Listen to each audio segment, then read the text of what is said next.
বিশ্বকাপের মঞ্চে চারবারের বিশ্ব চ্যাম্পিয়ন জার্মানি যখন তাদের হারিয়ে যাওয়া গৌরব ফিরে পেতে মরিয়া, তখন সবার চোখ একজনের ওপর, জামাল মুসিয়ালা। 23 বছর বয়সী বায়ার্ন মিউনিখের এই বিস্ময় বালককে বলা হচ্ছে ডাই মানশাফটারদের প্রধান অস্ত্র। কিন্তু কেন এই বিশ্বকাপে কোচ নাগেলসম্যানের সমস্ত রণকৌশল আবর্তিত হচ্ছে মুসিয়ালাকে কেন্দ্র করে? টনি ক্রুজের আন্তর্জাতিক বিদায়ের পর জার্মানির আক্রমণ ভাগের মূল দায়িত্ব কি একাই কাঁধে তুলে নিতে যাচ্ছেন এই জেনজি তারকা? ক্লাব ফুটবলে বায়ার্ন মিউনিখের মূল চালিকা শক্তি জামাল মুসিয়ালা। এই 25-26 সিজনেও ছিলেন অনবদ্য।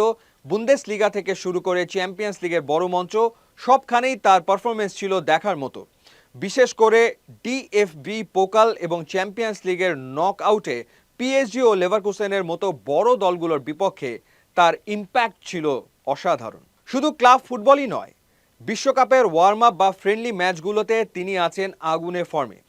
এই তো কদিন আগেই ফিনল্যান্ডের বিপক্ষে জার্মানি জার্সিতে দুর্দান্ত এক গোল করেছেন এবং যুক্তরাষ্ট্রের বিপক্ষে 80 মিনিট পর্যন্ত মাঠে থেকে দলের জন্য বড় ভূমিকা রেখেছেন।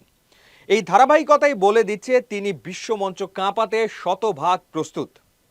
আধুনিক ফুটবলে অ্যাটাকিং মিডফিল্ডারদের মধ্যে মুসিয়ালাকে সবচেয়ে ভয়ঙ্কর মনে করা হয় মূলত তিনটি স্পেশাল কারণে। নাম্বার 1, সাপের মতো ড্রিবলিং। তার শরীরের ফ্লেক্সিবিলিটি এবং ক্লোজ বল কন্ট্রোল এতটাই নিখুঁত যে প্রতিপক্ষের ডিবক্সের ভেতর 3-4 জন ডিফেন্ডারের মাঝ থেকেও তিনি সহজে বল বের করে নিতে পারেন। 2, হাই ভোল্টেজ ফুটবল আইকিউ। মাঠে কোন পজিশনে পাস দিতে হবে কিংবা কখন নিজে শট নিতে হবে সেই সিদ্ধান্ত নেওয়ার ক্ষমতা তার অসাধারণ। 3, হাফ স্পেস ব্যবহার। প্রতিপক্ষের মিডফিল্ড ও ডিফেন্সের মাঝখানের ফাঁকা জায়গা বা হাফ স্পেস ব্যবহারে তিনি বর্তমান বিশ্বের অন্যতম সেরা। কোচ নাগেলসম্যান বায়ার্ন মিউনিখেও মুসিয়ালাকে খুব কাছ থেকে দেখেছেন, তাই তার ক্ষমতার সর্বোচ্চ ব্যবহার নাগেলসম্যানের চেয়ে ভালো কেউ জানে না। বিশ্বকাপে মুসিয়ালাকে মূলত দুটি রোলে দেখা যেতে পারে। Number 1, classic number 10।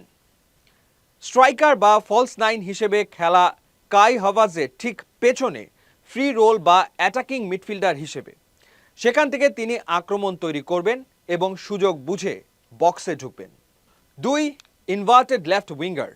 নাগেলসম্যান অনেক সময় মুসিয়ালাকে বাম উইংয়ে খেলাতে পছন্দ করেন। সেখান থেকে তিনি ভেতরের দিকে কাট ইন করে ফ্লোরিয়ান ভির্টজের সাথে কম্বিনেশন প্লে তৈরি করতে পারেন, যা প্রতিপক্ষের ডিফেন্সের জন্য এক দুঃস্বপ্ন। চলুন এক নজরে দেখে নেওয়া যাক এই 23 বছর বয়সী জাদুকরের সামগ্রিক ক্যারিয়ারের পরিসংখ্যান। বায়ার্ন মিউনিখের হয়ে এরই মধ্যে 160-এর বেশি ম্যাচ খেলে ফেলেছেন মুসিয়ালা, যেখানে তার পা থেকে এসছে 45-এর বেশি গোল এবং 30-এর বেশি অ্যাসিস্ট। বায়ার্নের হয়ে তিনি জিতেছেন একাধিক বুন্দেসলিগা শিরোপা এবং উয়েফা সুপার কাপ। আর জার্মানির মূল জাতীয় দলের হয়েও মাত্র 23 বছর বয়সেই তিনি প্রায় 40টির কাছাকাছি আন্তর্জাতিক ম্যাচ খেলে ফেলেছেন, যেখানে অ্যাসিস্ট ও ক্রিয়েটিভিটির পাশাপাশি নিয়মিত গোলও পাচ্ছেন। এই বয়সেই ক্লাব ও আন্তর্জাতিক ফুটবলে প্রায় 80টির বেশি গোলে সরাসরি অবদান রাখা সত্যি অভাবনীয়। জার্মানির সোনালী প্রজন্মের ফুটবলার মেসুত অজিল বা মারিও গোয়েৎজের পর মুসিয়ালাকে নিয়েই জার্মানির ফুটবল ভক্তদের স্বপ্ন সবচেয়ে বড়। নাগেলসম্যানের আধুনিক ট্যাকটিক্যাল চাল আর মুসিয়ালার অনবদ্য ড্রিবলিং যদি বিশ্বকাপে ক্লিক করে, তবে 2026 বিশ্বকাপেই বিশ্ব ফুটবল দেখবে জার্মান ডাইনামোদের এক নতুন সাম্রাজ্য। আপনাদের কি মনে হয়, জামাল মুসিয়ালা কি পারবেন জার্মানিকে বিশ্বকাপ জেতাতে? তাকে কি নাম্বার 10 নাকি উইংয়ে খেলানো উচিত? কমেন্ট করে জানান।